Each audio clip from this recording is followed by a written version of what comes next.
1315인가 그렇죠? 게임해야 되죠. 죄송합니다. 저기 갈 길이 멀어요 지금. 그리고 궁금하신 거는요, 다 메모를 좀 해가지고 밖에서 좀 나가서, 그리고 특히요 자격 판정을 좀 빨리 받으세요. 자격이 안 되셔도 여기 앉아 계십시오. 왜? 나중에 제가 미국을 설명해 드릴게요. 저는 이민에서 포인트는 딱 한 가지라고 봅니다. 뭐? 시장성. 이게 메인이에요. 여기에 부수적으로 들어가는 게 세컨이 뭐가 있냐면은 인종차별 문제, 치안 상태, 그다음 복지제도, 이게 저는 들어간다고 봐요. 그죠? 이게 가장 메인입니다. 어떤 사람들은 그래요. 야, 뉴질랜드 호주 좋다는데. 아, 좋지요. 좋기는. 근데 거기는 리타이어 나이 드신 분들이 가장 좋은 지역입니다. 왜? 가서 여생을 편하게 살 수 있어요. 하지만 이게 적으면은 젊은 애들이나 젊은 사람이나 우리 아이들은 정말 여기서 못 삽니다. 또 떠나야 돼요. 이민은 이게 키포인트예요. 체크해보세요. 나머지는 이건 서브예요. 메인이 잘 돼야 됩니다. 메인 잘못되니까 뉴질랜드 호주 지금 여기민이 엄청나잖아요. 아시겠어요? 그래서 미국이나 캐나다 정도면 시장성 최고니까 어디를 가든 상관없어요. 제가 볼 때 전 캐나다 미국 가려고 했어요. 왜? 미국도 이 정도면 기가 막히니까.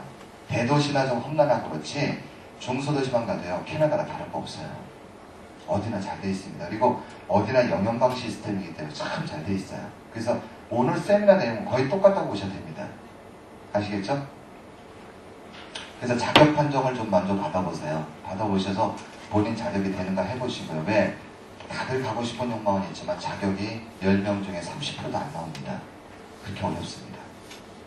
그래서 어떤 분은 그래요. 아우 5시간 들었는데 지겹긴 했어도 재밌었는데 나중에 보니까 자격이 안 돼갖고 정말 실망을 많이 했다고. 어쩔 수 없습니다.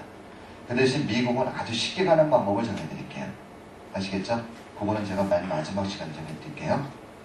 그래서 지금 제가 말씀드린 이유를 좀 아시겠죠? 쉽게 정착하는 방법. 그 다음에 또 하나는 자 우리가 순수 투자 이민이나 독립 이민은요 오리지널 영주권입니다.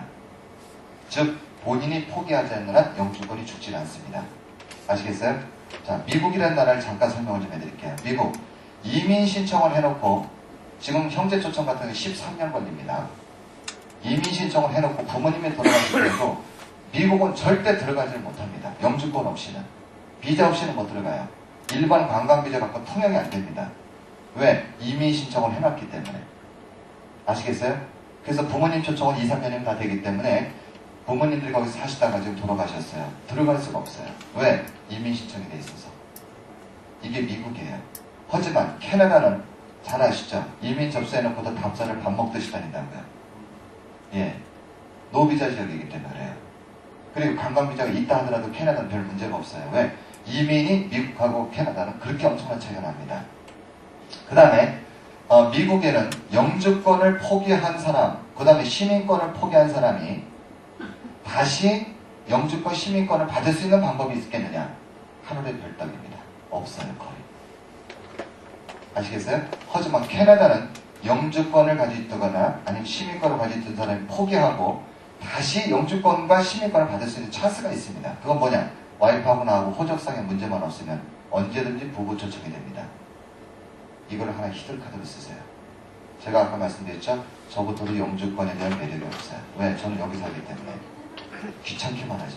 다만 애들을 위해서 가장 합법적인 방법은 이민을 했습니다. 단 제가 다른 이민 하니까 좀 그렇더라고요. 그래 나도 떳떳하게 돈을 밀어넣어버리자. 밀어넣고 합법적으로 받자.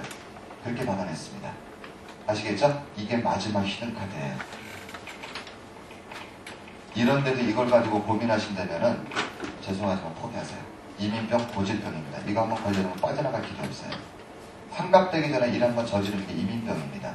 여러분들이 일이 잘 될 때는 아무 생각 없어요. 일 꼬이면 이민 설명장이 또 나타나요. 계속 웨이브라고 하죠? 파도 타게 한다고요, 이거 오래 끌수록 나와 애들은 다 죽어요.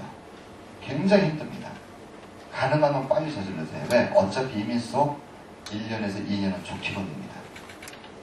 어떤 분은 접수하고 3, 4개월이면 떠나는 줄 알았대요. 제가 그래서 그거는 95년 이전 얘기입니다. 6개월이면 다 받았으니까 그때는. 하지만 지금은 아닙니다. 왜? 옛날에는요 이민자들이 너무 숫자가 적기 때문에 비자를 웬만하면 다 줬어요. 리젝이라는 게 거의 없었습니다. 근데 지금은 산더미처럼 몰려듭니다. 아시아가 아시죠? 경제 불황이 와가지고 하이 클래스들은 다 빠지고 있어요. 선진국으로. 이러다 보니까 캐나다도 요즘에 약었어요. 알짜만 추림합니다. 계속 더 강화시키잖아요. 계속. 제가 이민하면서 제일 무서운 게 뭔지 아세요? 내부 강화입니다. 이 내부 강화는 정말 알 수가 없어요. 변호사도 모르고 나도 모르고 아무도 몰라요. 인터뷰하고 나와서 손님들 앉혀놓고 우리가 다시 체크해봐야 야 얘들이 흐름이 지금 바뀌고 있어. 그걸 빨리 타줘야지 비자가 하자없이 나와요.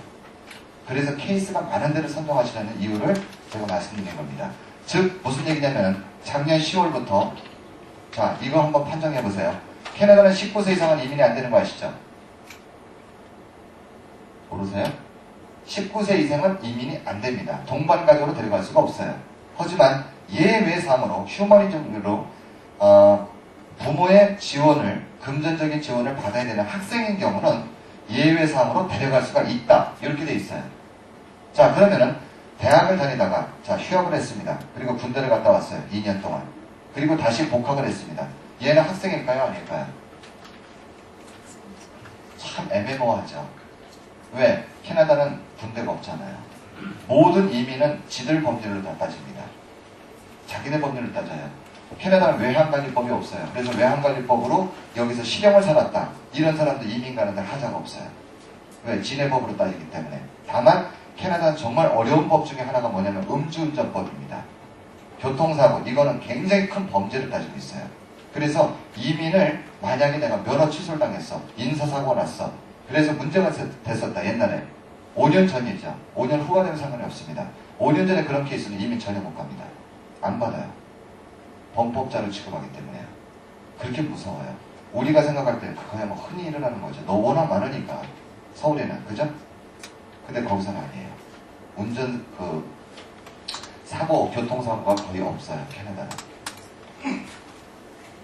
자, 그래서 이런 것들 있죠. 어떻게 따질 거냐 이겁니다. 옛날에는 2000년 10월 달까지는 이걸 학생으로 인정을 해서 전부 다 비자를 줬습니다. 어느 날 갑자기 비자를 기다리고 앉아있는데 전부 다 얘는 안 된다. 리젝이 날라오고 어른들 것만 날라왔어요. 전부 다. 이렇게 바뀌어나가고 있어요. 엄청 어렵습니다. 저요 이민 10년 하면서 저도 맨날 하는 얘기가 뭔지 아세요? 나도 지금 갈짓자를 가고 있습니다. 이게 현실이에요. 그래서 제가 가끔씩 그러죠. 몇 년 한 사람들은 아마 무지무지 어려울 거예요. 굉장히 어려울 겁니다.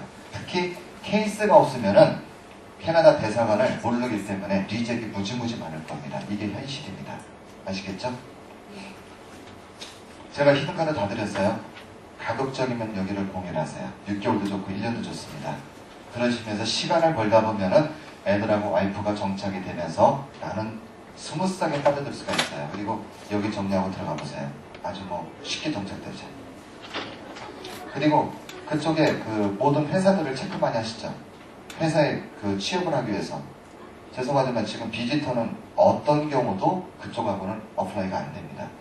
계속 이메일이 왔다 갔다 하다가 마지막에 물어봐요. 야, 너 레지던스야? 시티즌이야? 아니 비지터야? 나 I'm 비지터. 그래서 딱 보내면 미안하지만 영주권 바꿔서 다시 전화해요. 끝이에요. 아시겠어요? 그래서 그걸 이용하시는 거예요. 왔다 갔다 하면서 그쪽 회사도 체크해보고 그 다음에 그쪽으로 이메일도 보내고 그 다음에 내가 가는 날짜를 맞춰서 가서 인터뷰도 한번 해보고 방법이 많아요. 이렇게 가시면 무리 없습니다. 그걸 그렇게 어렵게들 생각하니까 그렇게 힘들어하죠. 사실 이 얘기가 캐나다 대사관이 아니면 저를 맞아 죽어요. 하지만 어쩔 수 없어요. 왜? 우리는 우리 편이니까. 그죠? 자, 그 다음에 이번에는요. 캐나다에 대한 인포메이션을 좀 드릴게요. 자, 캐나다는 잘 아시겠지만 세계 8대 강대국 중에 강대국입니다. 인구는 적지만 사실 갖고 있는 자원은 세계에서 가장 많다고 해도 과언이 아닙니다. 지금 이 캐나다는 169개국 사람들이 모자이크 인종을 이루면서 아름답게 살아갑니다. 그래서 인종 트러블이 전혀 없다는 겁니다. 다만 그 중에서 가장 튀는 민족이 코리안이 되는 거, 이거는 알고 계셔야 돼요. 아시겠죠? 뭔가를 내세우기를 무지무지 좋아하는 민족은 한국 사람밖에 없는 것 같아요. 자, 그 다음에 올해도 랭킹 1위를 꼽혔습니다. 캐나다 밴쿠버, 세계에서 가장 아름답고 살기 좋은 도시. 쭈리하고 밴쿠버가 꼽혔습니다. 그래서 7년 동안 랭킹 1위입니다. 그 다음에 캐나다는 세계에서 가장 많이 갖고 있는 게 있어요. 지구상의 물을 3분의 1을 소유하고 있습니다. 그래서 앞으로는 공기가 오염이 되고 그 다음에 물이 오염이 되다 보니까 물전쟁이 일어날 걸 많이 얘기를 하고 있죠. 그죠? 우리 한국도 심각해요. 지금 물 때문에. 다 오염이 되기 때문에. 그런데 이 캐나다는 지구상에서 물을 제일 많이 갖고 있기 때문에 아마 우리 후손들은 사는데 하자가 없을 거다. 이렇게 보시면 될 거고요. 그 다음에 선진국이라고 하면은 보통 사람들이 생각할 때는 GNP가 높은 나라. 그 다음에 그렇지 않으면은 잘 사는 나라. 우리가 이렇게 보통 표현들을 하시죠. 그죠? 하지만 선진국이라고 하면은요, 제가 볼 때 그렇습니다. 인플레이가 거의 없는 나라. 이게 선진국이라는 거죠. 캐나다는 불과 5년 전부터 지금까지 2.5%밖에 인플레이가 없습니다. 우리는 1년에도 엄청나죠. 그래서 제가 가끔씩 그래요. 개발도상국이라고 그러지만 우리는 후진국 중에 후진국이다. 아시겠어요? 듣기 좋은 얘기가 개발도상국 아니냐 이렇게 얘기를 합니다. 그래서 이 선진국이라는 시스템을 캐나다는 아주 제대로 갖고 있어요. 즉 경제가 안정이 되어 있다는 거죠. 그리고 이민자들이 보통 45%에서 55%들이 이민을 들어가면 전부 뭘 하고 있느냐, 마땅하게 할 게 없으니까 대부분이 여기서 준비를 하고 가는 사람이 없어요. 체크해보세요. 주변에 캐나다 이민을 가면서 제대로 준비하고 가는 사람이 얼마나 있나요? 열에 한 명 될까 말까 합니다. 그 정도로 별로 없어요. 그러다 보니까 가서 뭐 할 게 없다 이거예요. 왜? 아는 게 없으니까. 그래서 뭘 하냐면 이 사람들이 거의 증권이나 주식 투자를 하고 있다는 겁니다. 왜? 여기는 말 그대로 투자를 하고 있죠. 우리는 투기를 하고 있어요. 우리하고 그쪽하고 차이점이 이겁니다. 거기는 안정이 되어 있기 때문에 경제가 보통 어떤 회사를 찍어서 이 회사 괜찮을 것 같아. 비전이 있어. 그런 거 갖다 투자를 해놓죠. 그리고 몇 년이건 키웁니다. 이게 투자예요. 우리는 오늘 집어넣었다가 오늘 오후가 좋았어요. 그럼 팔아버리죠. 그리고 내일 또 합니다. 즉 우리나라는 카지노가 필요 없어요. 왜? 이게 곧 카지노니까요. 그죠? 그래서 저는 카지노가 없는 거를 딱 이해를 했어요. 이것 때문에 그렇구나. 제가 내리 까는 게 아니라요. 너무 기가 막히고 한심해서 말이 안 나오는 거죠, 사실은. 이거는 말도 안 되는 얘기예요. 이러다 보니까요, 소자본을 갖고 있는 우리 개인들은 사실 있는 사람한테 다 빠지잖아요. 하나도 없어요. 그것도 누구한테 다 빠지냐? 외국인들 싹 빨아먹고 다 도망가요. 그렇게 하니까 결론은 우리는 계속 점점점 마이너스 상태로 지금 들어갑니다. 참 안타까운 면이죠. 자, 그 다음에 캐나다를 얘기를 할 때는요, 가장 합리적이고 보수적이고 인도적인 나라다. 즉, 주먹구구식인 게 없다는 겁니다. 하다못해 가게를 하더라도 이 가게는 한 달에 얼마가 나와, 이익금이. 즉, 이익금에 따라서 가게 가격이 산정이 되는 나라입니다. 우리는 그게 없어요. 해봐야지 알죠. 그죠? 완전 주먹구구식이에요. 그래서 리스크가 한국은 95% 이상 된다고 그래요. 캐나다 리스크 3% 미만입니다. 이게 캐나다예요. 우리가 이걸 잘 생각해보세요. 아까 제가 비디오 테이프에서 설명을 해드렸지만 이민자 80% 이상이 누구냐면 직장인들입니다. 자, 이 사람들이 사업을 해본 경험이 있느냐? 없어요, 전혀. 그죠?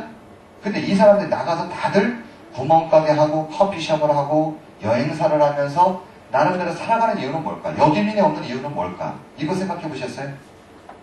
캐나다 여기민 6%대 미만입니다. 근데 그 6%대 미만이 누구냐? 돈을 가져가서 돈 갖고 장난치다 다 날리고 돌아오는 사람들. 이게 거의 6%대예요.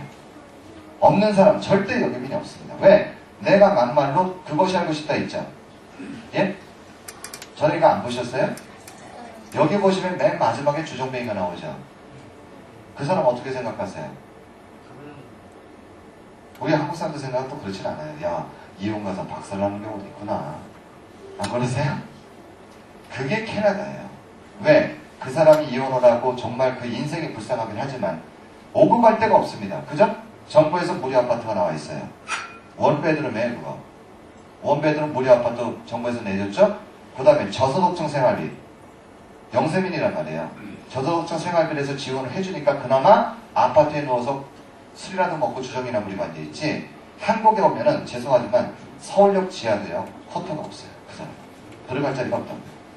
그 사람 여기 온다고 그랬죠. 오면은 정말 형제들 민폐입니다. 다 죽을 거야 아마 그 사람에 의해서. 심각해요. 이게 캐나다 복지제도예요. 제가 그걸 보면서 웃었거든요. SBS에서 그걸 역효과를 좀 잠깐 내려고 너무 좋은 얘기만 많이 나왔으니까 살짝 내보냈는데 그거 아는 사람은 다 보고 웃었을 거예요 아마. 저게 캐나다다. 왜? 우리 같아서 우리 길거리에 앉아야 돼. 아시겠어요? 이게 복지제도입니다. 최하 마지노선이 중산층에 깔려 있어요. 거기는. 아시겠어요? 사회복지제도가 중산층으로 돼 있단 말이에요. 그 이하가 없어요. 정부가 어마어마한 아파트를 보유하고 있습니다. 내가 돈이 없어. 사업하다 단 한 번 한 푼도 없어. 그러면 정부에 아파트 신청해요. 그럼 그 사람 뒤 크레딧을 체크해보고 아, 이 사람 참 열심히 살았어. 그러면 정부에서 아파트 나오죠. 그 다음에 생활비 1년 동안 계속 지원해주죠. 그 다음에 1년 넘어서도 저소득층 생활비를 계속 나갑니다. 아시겠어요? 이래서 굶어 죽는 사람 없어요. 여기나 도시락 못 써갖고 다니는 애들 많죠. 깊게 생각하셔야 돼요. 캐나다를 너무 좋게 보는 게 아니고요. 좋은 건 좋은 거고 나쁜 건 나쁜 거죠. 캐나다는 제가 시장에서 살면서 딱 느낀 거 하나 있어요. 아, 유흥 시스템이 참 밀집되어 있다는 거. 그 다음에 목돈을 벌기가 어렵다는 거. 그건 핸디캡입니다. 사실은. 그거 외에는 볼 게 없어요. 걔들 너무 프리하죠. 보세요. 복지가 잘 돼 있다 보니까 첫째는 바쁠 게 없어요. 얘들이. 그죠? 그 다음에 경쟁의식이 없습니다. 그리고 부딪힐 게 없어요. 사람들하고. 왜? 양보정신이죠. 정부가 다 갖고 있으니까. 여기는 이걸 좀 적어 놓으세요. 18세 이하. 18세 이하는 미성년자들입니다. 그러다 보니까 얘들은 생활 능력이 없어요. 그래서 정부에서 지원해 주는 게 뭐냐? 차일드 텍스 베네핏, 양육비죠? 양육비로서 도와줍니다. 65세 이상 역시 나이가 많아서 도저히 생활의 능력이 없습니다. 자, 그래서 결론은 뭐냐? 정부에서 연금을 주고 있죠. 그죠? 그 다음에 그러면 19세부터 64세까지는 어떻게 살아야 되느냐? 너 능력으로 살아라 이겁니다. 본인 능력으로 살아라. 그렇지만 살다가 힘들고 어렵고 도저히 못 버티게 되면 그때는 정부에 요청을 해라. 뭐로? 실업자 수당으로. 그 다음에 또 하나는 저소득층 생활비로 정부에서 서포트 해주겠다. 이렇게 돼 있어요. 이게 복지제도잖아요. 그러니까 바쁠 게 없죠. 이민에 가서 3년만 지나보세요. 사람이 벌써 성격이 돌돌돌해져요. 부딪혀도 그냥 부딪혔나 보다. 이게 이렇게 넘어가요. 그리고 영주권자, 시민권자 다 똑같습니다. 캐나다는 다를 게 선거권 외에는 없어요. 미국하고 차이점은 굉장히 많이 납니다. 미국 같은 경우는 시민권자, 영주권자 차이점이 좀 있습니다. 왜냐면은 이민을 무지무지 받아주다 보니까 정부가 너무 어렵다 해가지고 복지제도를 좀 다운시켰어요. 영주권자들의 복지제도를. 하지만 캐나다는 아닙니다. 그래서 미국은 80년대 초까지는 복지제도가 굉장히 좋았고 지금은 복지제도가 그래도 많이 다운이 되어 있는 상태인데 캐나다는 이민자가 아직도 그렇게 많지 않다 보니까 아직까지는 복지제도가 굉장히 좋습니다. 그렇게 보시면 되겠어요. 그래서 이게 캐나다의 사회복지제도라고 보시면 돼요. 그래서 능력이 없을 때는 다 정부가 책임진다는 거죠. 우리가 노인 아파트나 아니면 노인 병원을 가보시면 여러분들 제일 많이 아실 거예요. 왜? 가보시면은 예를 들어서 우리 부모님 이번에 암으로 지금 돌아가실 거다. 그러면 우리 여기 한국 같으면 자식들이 완전히 다 불침번이죠. 그죠? 집도 없고 회사도 없어요. 거기 가서 매달 살아야 되니까. 하지만 거기 그게 아닙니다. 정부에서 3교대로 8시간씩 사람을 하나 붙여가지고 완전히 불침번 세워놨거든요. 자식은 토요일날 일요일날 과일 바구니 하나 들고 놀러 갔다 오면 끝이에요. 그걸로. 이게 그 나라 시스템이에요. 가보세요. 내 노후가 얼마만큼 돼 있을까? 기가 막히게 돼 있어요. 왜냐면 이 사람들 캐네디언 라이프 스타일이 있잖아요. 집을 5%에서 10%, 집값의 5%에서 10%만 투자를 하시면 집을 소유할 수가 있습니다. 시민권자들은. 그리고 크레딧이 좋은 사람들은. 우리는 이민자이기 때문에 크레딧이 전혀 안 깔려 있어요. 그래서 집값의 35%에서 40%를 데포짓해야 이 집을 소유할 수가 있습니다. 하지만 크레딧이 좋은 사람은 5%에서 10%만 내시면 돼요. 그리고 이 집을 장기 융자, 몰게지로 20년, 25년 융자를 받죠. 그죠? 나이가 들었을 때는 이 집을 다 갚을 거 아닙니까? 그러면 이 집을 팔아서 쓰다 죽는 게 캐네디언 라이프 스타일이에요. 이게 선진국 스타일이라고요. 그러다 보니까 정부에서 연금 나와, 목돈이 있어. 그 다음에 젊었을 때 뭐 하느냐면 연금 보험을 또 별도로 들어요. 한 달에 뭐 50불짜리, 뭐 60불짜리, 100불짜리 이런 거. 이래가지고 이 연금 보험에서 또 나와. 보험 금액이. 매달. 노인의 천국이에요.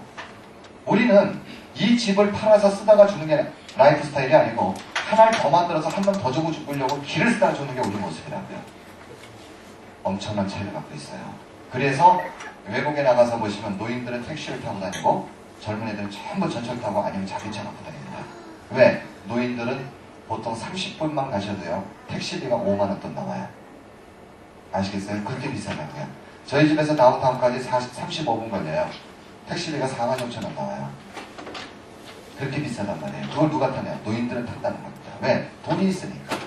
하지만 젊은 사람들은 안 그래요. 그래서 저는 그래요. 저는 뭘 생각하냐면은 만약에 캐나다라는 나라는 이런 나라라는 걸 제가 좀 설명을 해드릴게요. 80세가 우리의 인생 커트라인이라고 봤을 때요. 내가 지금 나이가 40입니다. 그러면 우리는 능력이 있어요. 힘도 있고 그 다음에 자신이 있다고요. 누구도 미래에 대해서 생각하는 사람이 없습니다. 이게 우리 한국 사람들의 가장 큰 핸디캡이에요. 밥 3끼만 먹으면 내일이 없어요. 지금. 그죠? 자, 근데 이렇게는 살아왔는데 앞으로 40년 어떻게 살을래? 이거 보장받을 수 있느냐? 누구도 노 개런티죠. 보장을 할 수가 없다는 겁니다. 하지만 캐나다에는 이렇게 얘기를 해요. 본인이 와서 2, 3년만 고생해가지고 자리만 잡아주면은, 그리고 우리 캐나다 사람으로서 같이 움직여만 주고 경제 활성에 도움만 준다면은 나머지 인생은 100% 개런티를 해주겠다. 이게 캐나다 스타일이에요. 지금. 더 이상 볼 게 없어요. 저도 많은 조사를 해보지만 캐나다를 느낀 게 이겁니다. 야, 역시 개런티가 돼 있다는 거. 아시겠죠? 돈을 벌고 안 벌고 그거는 한국 스타일이고요. 얘들은 돈 버는 거 없잖아요. 1월달부터 7월달까지 벌어서 여행을 갔다 오고 그 다음에 8월달부터 다시 벌어가지고 12월달에 여행 갔다 오고 작년 겨울에 12월 25일날 밴쿠버에서 비행기를 타고 저희도 하와이로 날아갔어요. 애들을 데리고. 거기 보니까 다 백인이더라고요. 전부 다. 안 될 틈이 없어요. 그것도 자리를 겨우겨우 잡았어요. 그게 그 사람들 스타일입니다. 어떻게 멋있게 살 거냐. 인생을 즐기자. 우리는 인생을 갈고 닦을 수 있어요.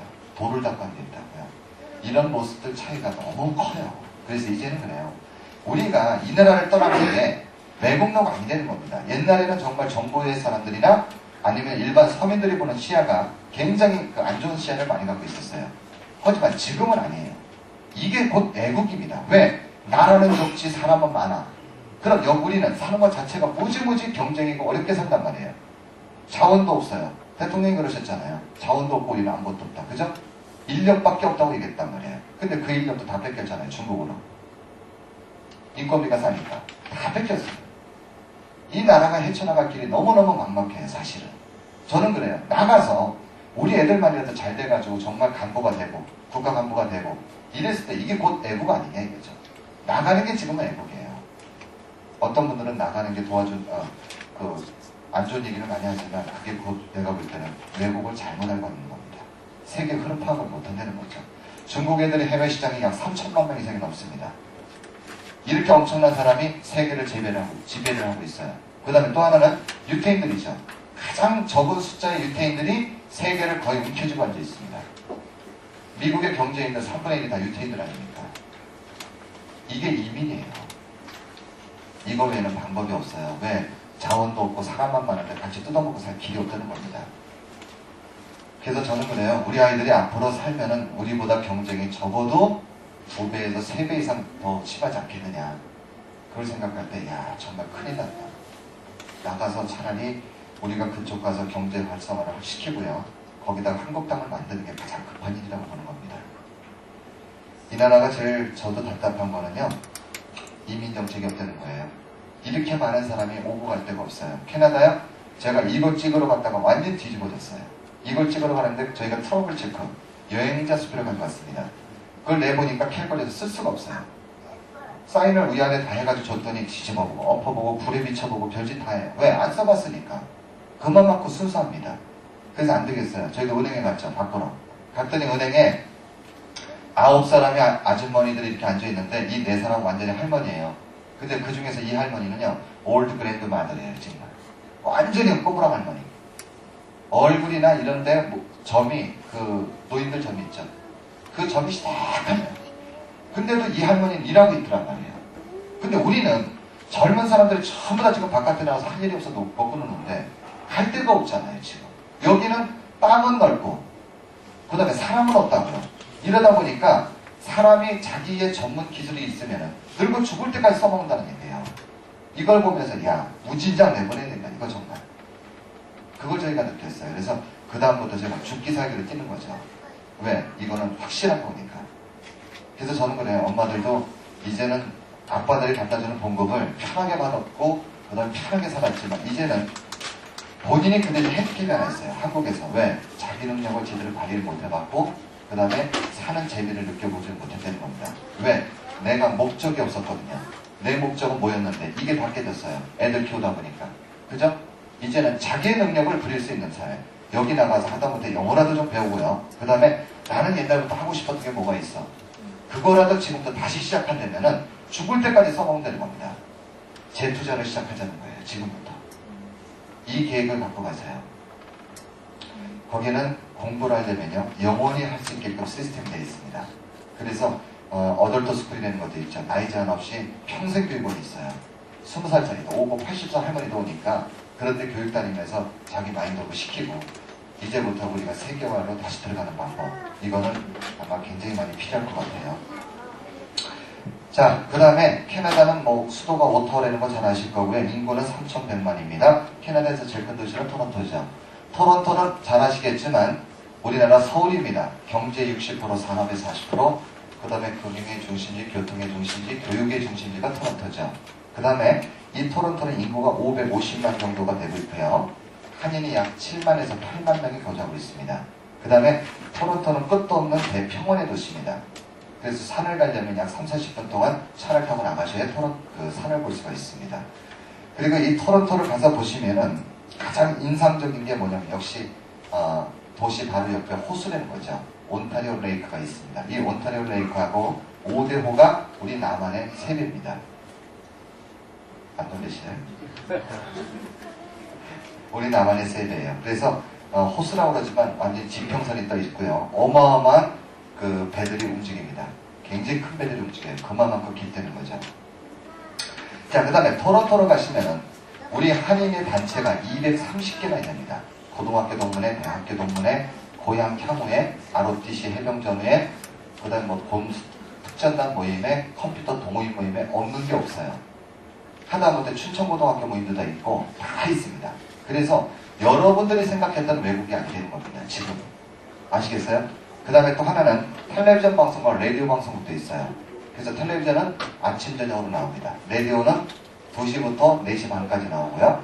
그래서 점점점 활성화가 되고 있고요. 그 다음에 신문과 잡지가 한국일보, 조선일보, 중앙일보 다 있고요. 그 다음에 벼룩시장 잡지까지 해서 총 25종류 이상이 나옵니다. 그래서 우리가 생각하는 외국 절대 넌센스예요. 가보시면 아니라는 겁니다. 그만큼 먼저 간 사람들이 자리를 잘 잡아놨어요. 아시겠죠? 그래서 걱정 없으셔도 될 것 같고요. 그 다음에 교회만 해도 99년도에 제가 시장교사 할 때 180개였습니다. 이 180개에는 교회마다 단체가 다 돼 있어요. 이민봉사단체가. 그래서 여러분들이 이민을 가면서 가장 중요한 것 중에 하나는 첫째, 이주공사 선정을 제대로 해서 비자를 받아내야 됩니다. 이게 첫 번째 목적이고요. 두 번째는 정착지입니다. 어디로 내가 정말 이민을 갈 거냐. 왜? 캐나다가 999당이라고 그러지만 제가 볼 때 그렇지 않습니다. 이 999당인 캐나다를 내가 잘못 선택했을 때는 엄청난 데미지가 날 수가 있어요. 예를 들어서 압구정동 같은 도시에 봉천동 달동네 사는 사람이 이사를 왔을 때 죄송하지만 이거는 고통의 세월이죠. 이건 이민이 아닙니다. 이런 거 하나하나를 제대로 다 체크하고 가셔야 돼요. 아시겠어요? 예를 들어서 밴쿠버라는 도시, 여기는 부자들이 사는 도시고 그 다음에 관광 휴양 도시입니다. 여기에 직장을 갖는다고 정말 젊은 사람들이 돈 5천만 원 1억 들고 이민 가면은 1년이면 아주 끝이에요. 아웃입니다. 움직일 수도 없어요. 그렇게 힘들어요. 그렇기 때문에 어느 도시로 갈 거냐. 그거는 저희가 비자를 받은 다음에 손님들하고 마지막 파이널을 할 때 도시를 제가 찍습니다. 아시겠어요? 본인 나이와 직업과 재산을 계산합니다. 이렇게 해서 어느 도시로 가십시오. 이렇게 찍습니다. 지금은 제가 일반적인 인포메이션을 드릴게요. 왜냐면은 앞으로 이민숙하다 보면 시간이 있기 때문에 그때 또 바뀔 수도 있어요. 그래서 마지막은 그때 작업합니다. 떠나기 전에. 지금은 먼저 해드릴게요. 토론토는 직장을 가질 사람은 토론토를 떠나시면 죄송하지만 밥을 굶는 자세요. 여기가 1순위입니다. 직장은 다 여기 있어요. 실리콘밸리가 토론토의 약 60% 이상, 70% 이상을 갖고 있습니다. 그래서 모든 직장을 가질 사람은 토론토를 1순위를 잡으셔야 되고요. 그 다음에 재산 규모가 3, 4억 정도 되시는 분들, 요 정도 되시는 분들은 토론토로 가세요. 가서 내가 가게를 차릴 거야. 그 다음에 나는 슈퍼마켓이라도 뭐든지 할 수 있어. 이런 자신감을 갖고 하시는 분들은 토론토를 1순위로 잡으십시오. 자, 그 다음에 캘거리 쪽으로 잠깐 넘어가겠습니다. 캘거리는 아시겠지만 굉장히 좋은 지역 중에 하나죠. 캐나다 내에서 가장 돈이 많은 주가 알버타주입니다. 알버타주 중에서 캘거리, 에드먼튼 역시 굉장히 뛰어난 도시죠. 이 캘거리는 인구가 90만 명이고요. 한인이 불과 6천 명 정도 됩니다. 근데 이 캘거리 가장 유명한 게 뭐냐? 밴프 자스퍼 국립공원이죠. 이 밴프 자스퍼는 봄부터 가을까지 관광단이 버글버글합니다. 1년에 자연 광경 갖고 팔아먹는 게 1억 불입니다. 1억 불의 관광 수입원이 들어와요. 그 다음에 이 캘거리는 잘 아시겠지만 여기는 곡창지대입니다. 캘거리부터 밴쿠버까지는 완전히 로키 산맥, 완전히 산이고요. 캘거리부터 토론토까지 3시간 50분 동안 완전히 대평원입니다. 밀밭입니다. 전부 다. 대단하죠. 그래서 캘거리는 곡창지대라는 걸 꼭 아시고요. 그 다음에 우리가 캘거리를 가서 보시면은 알버타주는 모든 물건을 살 때 캐나다는 GST, PST가 있어요. 아세요 이거? 모르세요? 연방정부세 7%가 있고요. 주정부세 7% 해서 보통 14% 텍스를 별도로 냅니다. 예를 들어서 이 책을 사는데 이게 100불이다. 그럼 우리는 100불만 내면은 여기에 세금이 다 부과가 돼 있죠. 하지만 외국에서 그게 아니고 이 100불은 책값이고 여기에 14% 세금은 별도입니다. 그래서 114달러가 됩니다. 그래서 이 알버타주는 PST, 즉 소득세가 없습니다. 아시겠어요? 그래서 생활비가 가장 저렴하게 든다는 겁니다. 그리고 소도시죠. 우리나라 대전 같은 도시이기 때문에 생활비도 저렴하고 비즈니스도 저렴하게 들어갈 수 있다. 즉 적게 벌어도 편하게 살 수 있다는 결론이 나오죠. 아시겠어요? 그래서 알버타주의 매력이 여기에 있어요. 그리고 이 PST가 없다 보니까 캐나다에 320개 대기업체가 있는데 이 대기업체 본사가 하나 두 개씩 지금 캘거리로 다 움직입니다. 왜? 세금을 절세를 받기 위해서. 엄청난 거죠. 7% 매년. 그렇죠? 현재 120개가 넘는 대기업이 캘거리로 들어와 있습니다.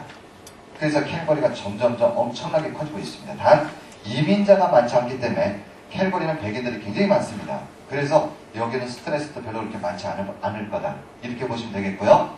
캘거리에 가서 만약에 직장을 가질 사람들은 일단은 지질학을 하신 분이나 아니면 케미컬 케미스트, 그 다음에 일렉트리컬 컴퓨터 프로그래머 이 정도는 약간의 숫자가 필요합니다. 하지만 많이 가시면 저항이 없어요. 아시겠죠? 그래서 그런 분들만 캘거리를 좀 체크해 놓으시고요. 그 다음에 재산 규모가 1억 5천에서 2억 3억 이 정도밖에 전 재산이 그 정도밖에 안 돼. 그러니까 난 가서 가게를 하나 할 생각이야. 이렇게 생각하신다면 캘거리를 1순위 입지 않으세요. 왜? 적은 돈으로 움직일 수가 있습니다. 그 다음 몬트리올도 마찬가지고요. 그래서 캘거리, 몬트리올을 1순위로 잡으세요. 그 다음에 이민을 가시는 모든 사람들이 독립이민, 인디펜던트로 가시는 분들 보면은 보통 30대 초반부터 시작해서 40대 초반까지입니다. 이런 분들이 다 가시는데 30대 후반 이상 되는 사람은 가서 직장을 갖는다는 개념 자체를 죄송하지만 50대 50도 보지 마세요. 아시겠어요? 직장 가질 확률이 거의 힘들 거다. 이렇게 보세요. 그래서 일단은 가셔서 직장을 알아보시고 그 다음에 야 이거 어렵다 싶으면 빨리 테크니컬하게 움직이시라고요. 아시겠어요? 그래서 뭐를 하느냐? 비즈니스 쪽으로 움직이세요. 우리 손님 780가구 이상이 지금 떠났지만 독립입니다가 그 중에서 직장 가진 사람의 숫자가 별로 없습니다. 왜? 가서 보니까 야 이 정도 투자면 이만큼 나오는데 미쳤다고 직장 가니? 여기에서 다 뒤집어지고 있어요. 즉 사업을 하는 사람은 시간은 부족해도 그죠? 시간은 부족하잖아요. 부족하지만 금전적으로 넉넉함이 있다. 어느 나라나 마찬가지예요. 직장인들도 마찬가지입니다. 직장인들도 시간은 널널하지만 금전적으로 부족함이 있다. 이게 어느 나라나 마찬가지라고 저는 보고 있어요. 어떤 거 할래? 그럼 우리 한국 사람들 다 이거 선택하지 이걸 거의 선택 안 한다는 겁니다. 아시겠어요? 그래서 30대 후반 이상 되시는 분들은 일단은 직장을 갖는다는 생각도 해보지만 안 될 경우에 사업을 하겠다. 이 생각을 아예 붙이고 가세요. 왜? 직장이 안 된다고요? 2년, 3년 먹고 노는 사람들 아주 무식한 사람들이 있어요. 이거는 막 뭐라고 할까요? 맨바닥에 완전히 맨 땅에 헤딩하는 거죠. 이런 이민 자체는 원치도 않아요. 고생할 바에는 이민 갈 필요 없습니다. 진짜로. 저는 그래요. 고생하려면 이민 갈 필요 없다. 뭔가가 비전이 있고 그 다음에 뭔가가 나한테 희망이 있기 때문에 떠나는 거지 옛날처럼 가서 그냥 맨 땅에 헤딩을 한다. 이런 이민은 지금 원치도 않고 갈 필요도 없습니다. 아시겠죠? 저도 오늘 끝날 때까지 대답 한 번도 안 나올 것 같아요. 지금. 자, 그 다음에 이 캘거리는 또 또 더 유명한 게 뭐냐면은 알버타주는요, 가장 부자라고 얘기했던 이유 중에 하나가 캐나다는 우리나라의 103배입니다. 남한에 개발된 사이즈가 불과 7%밖에 개발이 안 돼 있어요. 자, 이 7% 중에서 알버타주의 가스와 석유만 빼먹어도 얼마나냐? 300년 이상 뺐을 수 있다는 겁니다. 캐나다에서 가장 부자예요. 아시겠어요? 부채가 없는 데는 여기밖에 없어요. 각 주마다 부채가 다 있지만 여긴 부채가 없어요. 왜? 이번에 기름값 많이 칠 때 빼다 좀 팔아가지고 부채 다 갚았어요. 그래서 돈이 많이 남아돌아 가니까 각 한 집에 300불씩 전부 다 배당금을 줬거든요. 또 이런 복지제도가 아주 아기자기하게 잘 돼 있어요. 그 다음에 캐나다에서 가장 많이 나오는 게 뭐냐면 석면입니다. 유리가루죠? 지구상에서 제일 많이 나옵니다. 알루미늄. 요 7% 안에서요, 지금. 알루미늄이 지구상에서 두 번째로 많이 나와요. 그 다음에 우라늄. 그 다음에 뭐 금광, 다이아몬드. 그 다음에 또 하나는 뭐냐면 석탄 있죠? 석탄은 포크레인을 파가지고 차에 올리는 석탄이에요. 그 정도로 자원이 풍부합니다. 단, 이 사람들은 이걸 개발을 해가지고 전부 뚜껑을 덮어놓고 있다는 겁니다. 왜? 후손들한테 물려주기 위해서. 참 대단합니다. 이게 대국적인 마인드예요. 만약에 이 땅을 한국 사람이 소유하고 있다면 과연 어떨까? 캐나다는 지금 US 달러 2만 불입니다. GNP가. 아마 모르면 몰라도 수백만 달러, 수천만 달러 되지 않겠느냐? 예? 왜? 우리는 내일이 없잖아요. 이런 면들이 너무너무 안타깝다는 거예요. 외국 나가보세요. 이 사람들 마인드가 어떤가? 이야, 정말 대단해요. 감탄사가 나올 정도예요. 그래서 저는 느낀 게 뭔지 아세요? 우리 후손들이 여기 가서 살면 정말 해피하게 잘 살 거다. 이게 결론이죠. 왜? 그렇게 미래를 내다보면서 정치를 하고 그 다음에 모든 경제를 꾸려나가기 때문에. 그렇게 생각 안 하세요? 그래서 103배 중에 약 7%밖에 개발이 안 됐습니다. 93%는 황무지입니다. 지금도. 가스와 석유는 아마 지구상에서 제일 많을 거라고 그래요. 자기들이 하는 얘기가 제일 많을 거다. 단 우리는 이거 퍼스 이유도 없고 뺄 이유도 없다. 개발할 필요도 없다. 왜? 놔뒀다고 손들한테 물려주면 다 알아서 할 건데. 이게 캐나다예요. 자, 그 다음에 알버타주 캘거리는 넘어가고요. 이번에는 밴쿠버로 갑니다. 밴쿠버 역시 기가 막히게 아름답죠. 사실은 이게 한 도시 하나 제대로 설명하려면 40분 해야 돼요. 그렇지만 이거 뭐 시간이 안 되잖아요. 정해진 시간이 돼 있고 키포인트만 찍어드릴게요. 밴쿠버는 인구가 190만 명입니다. 한인이 불과 한 4만 명 정도 거주하고 있고요. 그 다음에 이 밴쿠버의 아름다움은 정말 세계가 극찬할 정도로 아름답습니다. 산꼭대기에는 하얗게 빙하가 있고요. 밑에는 다 잔디밭이죠. 그렇게 아름다운 게 밴쿠버입니다. 왜? 산과 바다가 기가 막히게 매치가 잘 돼 있거든요. 그래서 저희 집에서 글로스 마운틴, 그 산꼭대기까지 올라가는데 불과 45분밖에 안 걸려요. 거기 올라가면 거기 완전 스키장입니다. 그래서 애들이 전부 다 스노보드 끼고 스키 끼고 거기 다 올라가요. 케이블카 타고 올라가거든요. 40분밖에 안 걸려요. 다운타운에서도 불과 30분도 안 걸립니다. 이게 밴쿠버예요. 그래서 여름에도 위에 올라가서 얼음을 지치고 놀다가 밑에 내려가서 썸텐하는 도시거든요. 지구상에서 밴쿠버밖에 없어요. 그러니까 다 가면 뻑 가죠. 와, 죽인다 진짜. 근데 이거는 아셔야 돼요. 캐나다에 가서 내가 시장조사 해본 결과가 뭐냐면 나 돈 좀 벌면은 나 밴쿠버로 가서 살다 죽을 거야. 나는 나이가 들으면은 밴쿠버 가서 살다가 인생을 좀 여기서 아주 정리를 할 거야. 이게 누구나가 다 생각하고 있는 겁니다. 그래서 이민의 마지막 목적지는 밴쿠버예요. 가보세요. 왜? 영상 0에서 11호까지 한겨울 날씨입니다. 제가 12월 22일 날 갔다 1월 4일 날 나왔는데 그때도 가서 날씨만 봤어요. 왜? 밴쿠버는 전부 다 가을옷 입고 다니고 아니면 반바지 입고 다니면서 템스 치고 이러는데 캘거리 토론토는 마이너스 4도에서 15도거든요. 그리고 전부 다 오리털 파카 입고 다니면서 씩씩거리고 다니니까 눈은 수북하게 와 있고 그러니까 밴쿠버 사람들이 생각하는 게 그거예요. 야, 여기가 지상나 어디지? 왜? 눈 찾아볼 수가 없어요. 아시겠어요? 그래서 나중에 돈 좀 벌고 여기가 있으면 밴쿠버로 오십시오. 이게 누구나가 갖고 있는 요망사항입니다. 처음부터 욕심내지 마세요. 예? 지금 밴쿠버 가서 보면요, 먹고 살기 힘든 사람들이 산더미처럼 와 있습니다. 특히 젊은 사람들이요. 그리고 그 사람들하고 제가 얘기를 하는데 그분들이 하는 얘기가 뭔지 아세요? 이 아름다운 밴쿠버가 나를 너무 춥고 배고프게 만들고 있대요. 제가 서울은 병신, 네가 병신이지. 왜? 자기 맞는 도시를 못 찾아간 거거든요. 우리가 돈 없는 사람이 압구정동에 나온다는 것 자체가 잘못된 거 아닙니까? 그죠? 이민을 가면서요, 데이터를 무지무지 많이 뽑아야 돼요. 왜? 리스크가 나오기 시작하면은 이민자는 딱 두 가지 방법밖에 없어요. 선택권이 딱 두 가지입니다. 야, 몸으로 때울래? 두 번째, 돈으로 메꿀래? 이거밖에 없죠, 뭐. 이거를 최소화시키는 방법은 전부밖에 없어요. 아시겠죠? 제가 지금 말씀드리는 것들이요, 1년에서 3년 정도 살고 있는 사람들의 마인드업을 좀 시키는 겁니다. 왜? 이 정도는 알고 가셔야 가서 보면은 거의 똑같이 움직이실 수가 있어요. 근데 아무것도 모르고 들어갔다. 이건 맨땅에 헤딩이죠. 너무 고통스럽습니다. 그래서 세미나를 좀 오래 하는 이유가 좀 그런 것 때문에 그래요. 자, 그래서 이 밴쿠버는 어쨌든 굉장히 아름다움의 극치를 이루고 있는데요. 이 밴쿠버도 지금 라디오 방송으로 없고 텔레비전 방송으로 있어요. 아침 7시에 딱 TV 틀죠? 그 현지 방송국을 돈을 내고 시간을 좀 활용을 해서 쓰고 있습니다. 할당을 받아가지고 아침 7시부터 9시 반까지 TV가 나옵니다. 그래서 아침 7시 딱 틀면 뽀뽀뽀 친 거부터 나오기 시작해요. 그리고 이제 우리가 그 전날 저녁에 밤 9시 9번에서 나오는 황현정 아나운서 그 뉴스 시간이 있죠. 거기 아침 방송에 뜹니다. 그리고 더 기가 막힌 건 저도 여기서 떠나고 나면 한 열흘 동안 있으면서 한국어를 모르잖아요. 우리 애들은 아주 박사예요, 박사. 아빠, 연예인 누구 있잖아. 걔 이혼했 때문에 더 잘 알아요. 지금은 컴퓨터가 지구촌이라는 거를 불과 3년 만에 컴퓨터에서 다 만들어 놨어요. 아시겠어요? 옛날에는 저희가 가죠. 그 답사를 갑니다. 92년도, 3년도, 4년도 이때쯤에 가면은 서울에서 왔다고 서로 만나가지고 고향 소식 물어보려고요. 서울 요즘 어떻습니까? 이러고 막 난리를 쳤는데 지금은 그런 거 물어보는 사람 한 사람도 없어요. 왜? 나보다 더 많이 알고 있는데요. 뭐. 여기 사는 사람은 여기에 취해서 모르지만 현지 사는 사람 관심이 있어서 여기에 대해서 더 많이 알게 되는 겁니다. 아시겠어요? 우리가 이게 있어요.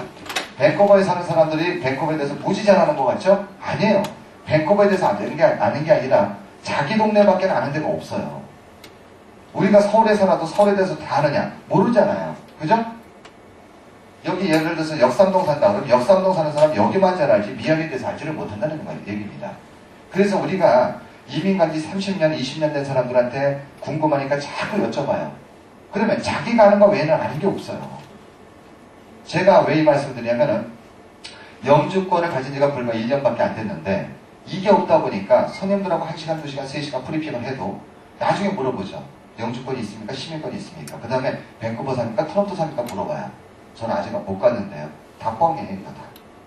한국에서 통용이 안 되더라고요. 그래서 제가 느낀 게 뭐냐면, 여기를 전부 다 뒤지고 다니면 되겠다. 그래서 캐나다를 그렇게 많이 뒤지고 다녔어요. 하다못해 밴쿠버 제가 살고 있는 저희 동네, 여기는 우리 손님들, 우리 콘도미니엄 3동이거든요. 24가구를 갖다 비치시켰습니다. 여기다가. 왜? 엄마하고 애기만 있고, 아빠는 다 여기 와 있는 사람들. 그 동네에다 갖다 놓으면 기가 막히거든요. 학교 바로 앞에 있어. 쇼핑몰 앞에 있어.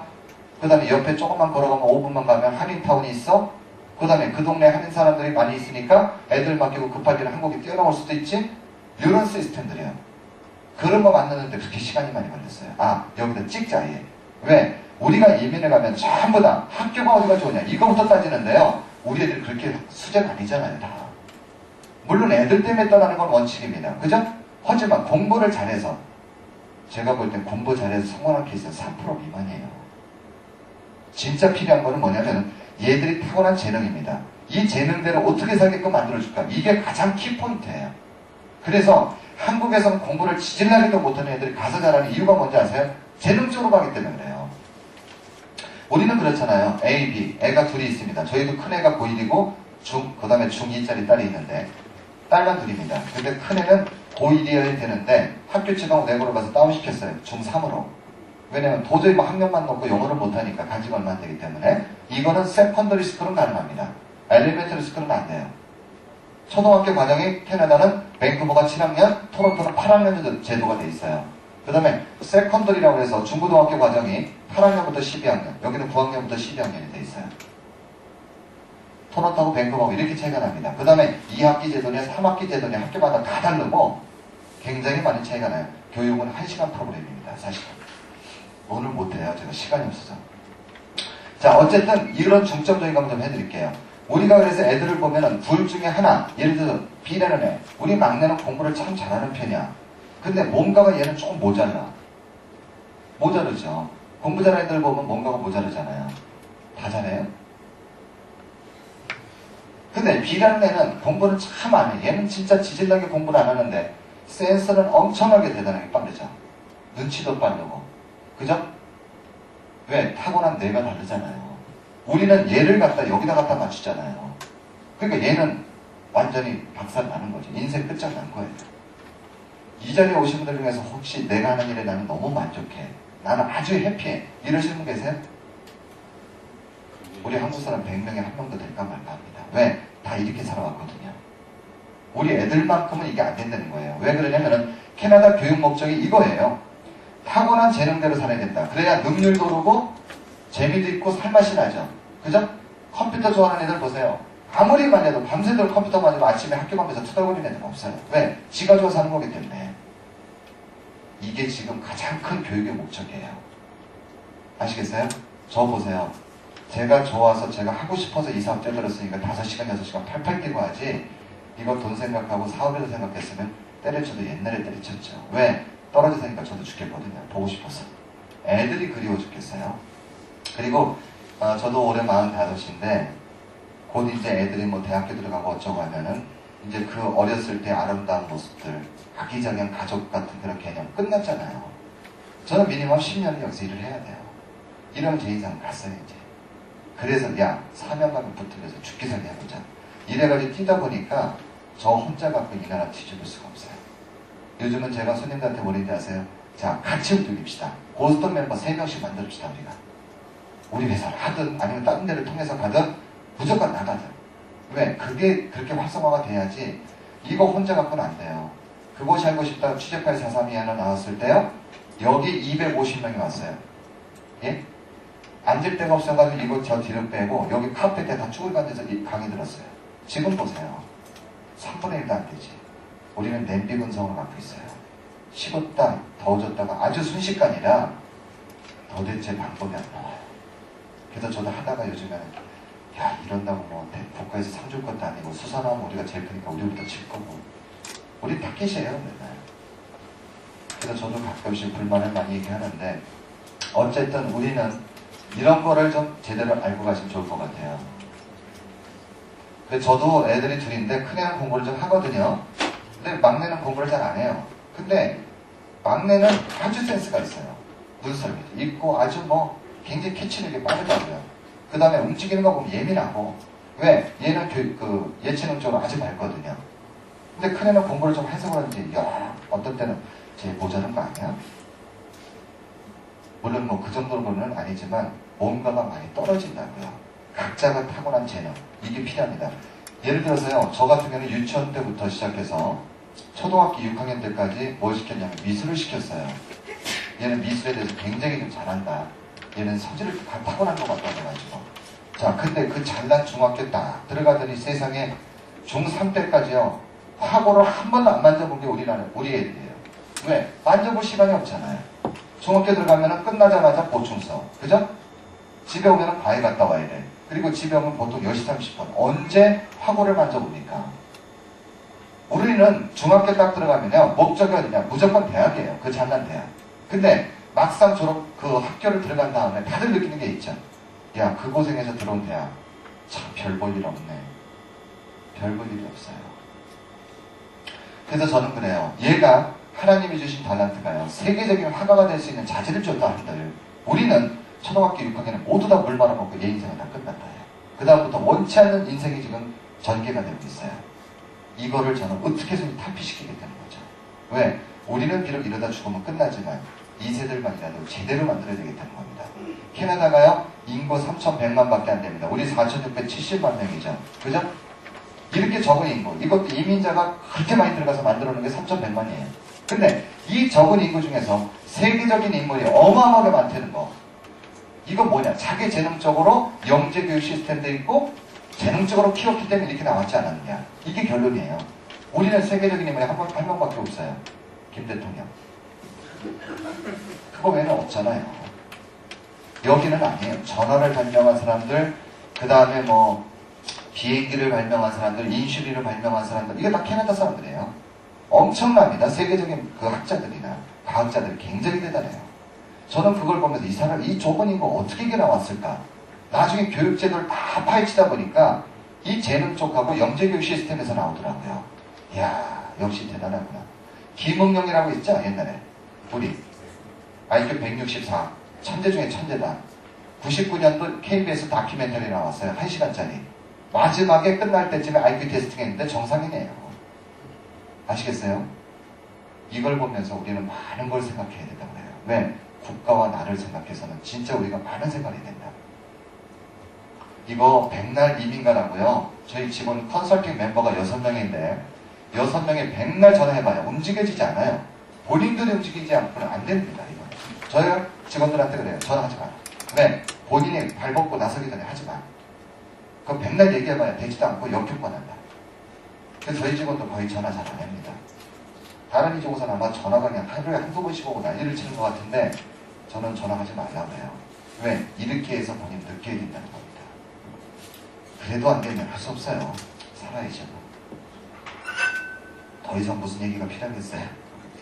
밴쿠버도요, 한인단체가 60개 정도 되고요, 교회가 한 70개 정도 넘습니다.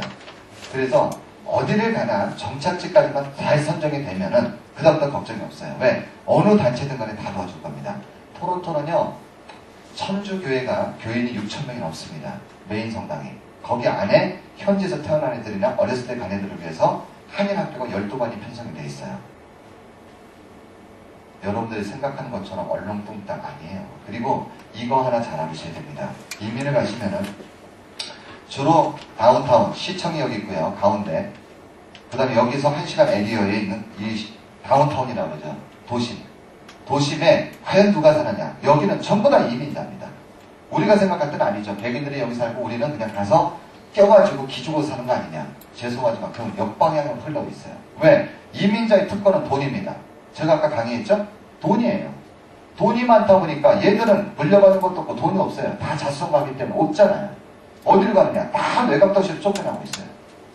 여기에 도태되지 않으려고 백인들이 바둥바둥거리는 거를 우리가 가서 보면 보인단 말이에요. 아시겠어요? 돈 앞에는 당할 재간이 없어요. 다만 우리가 우리의 그 이민자의 맨파워는 돈이고요. 그 다음에 현지인의 파워는 뭐냐? 역시 영어를 잘 알고 경제를 잘 알고 그 다음에 그쪽 사회를 잘 알고 하다못해 유통업 같은 것도 잘 알기 때문에 우리보다 굉장히 잘하는 거 아니냐. 물론 이걸 인정해야죠. 하지만 우리가 이거를 배우기 위해서 1년, 2년, 3년씩 정도 투자해서 나중에 내가 여기에 대해서 어느 정도 알게 되면 그때는 돈이 있잖아요. 누가 나를 막을 재간이 있어요? 없어요. 이게 이민자들이에요. 익히는데 허리를 졸라 매대는 거죠, 제가. 왜? 아침마다 둘을 때 둘러야 되고, 그 다음에 우리 한국 사람들 보세요. 서울대를 나오고요. 그 다음에 대기업에 다니고, 그 다음에 재산이 한 5억 정도 된다 이겁니다. 그러면은, 이 정도 되는 사람한테 우리가 이민을 갈 때, 죄송하지만 가서 앞치마도 들으시고요. 커피숍에 가서 웨이트리스도 좀 해주고, 그 다음에 세탁소에 가서 짐도 좀 나눠주고, 자, 닥치는 대로 다 하십시오. 안 가요. 야, 미쳤다고 이민만이 여기서 먹고 살만한데. 안 움직입니다. 왜? 애들이 가면 좋다는 거 다 알고 노후 대책이 잘 됐다는 거 다 아는데도 우리는 아는 게 하나밖에 없어요. 나밖에. 이게 우리의 모습들입니다. 왜? 우리가 대학원까지 졸업을 하면서 나무리에서 봉사활동 1시간을 해본 역사가 없는 교육이 우리나라 교육이잖아요. 누가 이거에 대해서 부인을 할 겁니까? 잘 되는 걸 알면서도 못한다고요. 그래서 저는 그래요. 이렇게 이런 사람들이 가장 힘들다는 거. 하지만 이민 가는 모든 사람한테 저는 꼭 당부하는 게 뭐냐면 젖먹이 사고방식. 이걸 가지고 꼭 가셔야 된다고 얘기를 합니다. 왜? 우리가 캐나다에 가면 제로부터 시작하는 거지 거기서 아는 게 아무것도 없어요. 그죠? 나름대로 여기서 잘 나가는 저도요. 저도 잘 나가잖아요. 방송 매스컴 완전히 휩쓸고 있는데. 그 다음에 최고 회사를 만들어서 지금 가장 많은 송출을 하고 있지만 문제는 그건 한국 상황이라는 겁니다. 가서 보면 그렇게 비참할 수가 없어요. 영어를 못하니까. 저도 영어가 잘 안 되거든요. 야, 이거 진짜 돌아버리겠네. 이게 우리 상황이에요. 하다못해 한국신문 한 장을 파는 데가 어딘지 알 수가 있나? 짜장면을 먹고 싶은데 짜장면 파는 집을 알 수가 있나? 물론 살면서 시간이 흘러가면 다 해결이 되는 거지만 우리 당장 갔을 때는 우리 모습이 이거라는 겁니다. 젖먹이에요. 그래서 이 젖먹이는 아주 간단하죠. 정말 기는 것부터 배우시고요. 예? 기는 것부터 배우고 그 다음에 걷고 아장아장 그 다음에 뛰고 그 다음에 나중에 날릴 수 있는 거 아니냐. 이게 젖먹이라고 저는 봅니다. 근데 이 정도 되는 사람들은 절대 아무리 얘기를 해도 이렇게 하질 않아요. 어떡하냐? 기지도 못하는 게 날르죠. 이건 쌍꺼풀이 터지는 거예요. 이러고 나서 캐나다가 뭐 어쩌고 저쩌고. 참 답답한 얘기죠. 우리 이민자들이 제일 답답하는 게, 갑갑해하는 게 뭐냐면, 성공한 사람이 어떻게 성공을 했을까? 실패한 사람은 어떻게 해서 실패를 했을까? 이거에 대해서 저한테 굉장히 많이 여쭤보는데, 이거예요, 대답은. 아시겠어요? 이렇게 한 사람은, 정도를 보는 사람은, 원칙을 지킨 사람은 제대로 갑니다. 물론 운이 나빠서 리스크에 빠지는 경우도 있지만, 이렇게 간 사람들 실패 케이스가 거의 없어요. 가서 보세요. 우리는요, 돈 좀 있다고 그냥 알지도 못하고 남들이 속박수박 가면 그래, 당장 급하니까 마음은 급하잖아요. 배우려고는 안 하고. 그리고 돈 갖다 딱 투자했을 때 나중에 보면은 현지 사람들 얼마나 잘합니까? 거기에 대해서. 야질이 다 빼먹어도 몰라요. 왜? 경험 없이 투자는 99% 리스크라고 보시면 돼요. 그래서 저는 이민자들한테 항상 하는 얘기가 뭐냐면은, 우리가 열심히 쫓아다니면서 정말 봉사활동도 쫓아다니고, 그 다음에 하다못해 남의 가게 가서 볼런티어, 자원봉사도 또 해주고, 이렇게 하면서 하나 익히자. 왜? 그게 곧 내 바운드를 넓히면서 나를 어필시킬 수 있는 방법이라는 겁니다. 그래서 저희가 그러잖아요. 한국에 살면 참 편하게 살았다. 왜? 몸만. 그쵸? 머리는 매우 복잡했죠. 안 그러세요? 외국에 나가시면 그렇지 않아요. 머리는 엄청나게 편합니다. 한산해요. 몸이 무지무지 힘들어요. 왜? 익혀야 되기 때문에. 어떻게 어떤 걸 선택할래? 다들 이걸 회피하다고 얘기를 합니다. 대학 교수가요, 지금 토론토에서 슈퍼마켓을 합니다. 저희 고객 중에 한 분이요. 우리가 볼 때는 이 사람이 슈퍼마켓 한다. 우리 한국 쪽의 사고방식 미친놈이죠. 안 그러세요? 슈퍼마켓 하려고 이민 갔어? 미친놈이지. 하지만 이 사람은요, 이게 가장 해피하다고 얘기를 해요. 왜? 돈을 더 벌고 싶으면 아침 8시 문 열면 되고, 그죠? 11시 문 닫으면 돼. 어떤 놈이 나한테 와서 이걸 이래라 저래라 놈도 없고, 아주 뱃속 편하다 이거야. 놀고 싶어. 문 닫으면 되는 거고. 인생을 과연 어떻게 사는 게 가장 값지게 사는 거냐? 그거는 스트레스 안 받고 해피하게 사는 거다예요. 우리의 사고방식 다 뜯어고쳐야 돼요, 지금도. 우리가 이걸 가끔씩 매스컴에서 이렇게 두들기죠? 매스컴에서 이렇게 두들겨요. 제가 걔들하고 맨날 만나면서 실갱을 부리는 게 이겁니다. 야, 있는 그대로 내보내라. 사실 이번에 SBS에서 완전 뒤집어가지고 내보내려고 그랬어요. 안 좋은 거 전부 다 고발 프로그램이니까. 그거를 그냥 뭐 4번을 만나서 세뇌를 시켜서 완전히 뒤집었잖아요. 있는 그대로 찍었죠. 얼마나 해피하게 잘 나왔어요.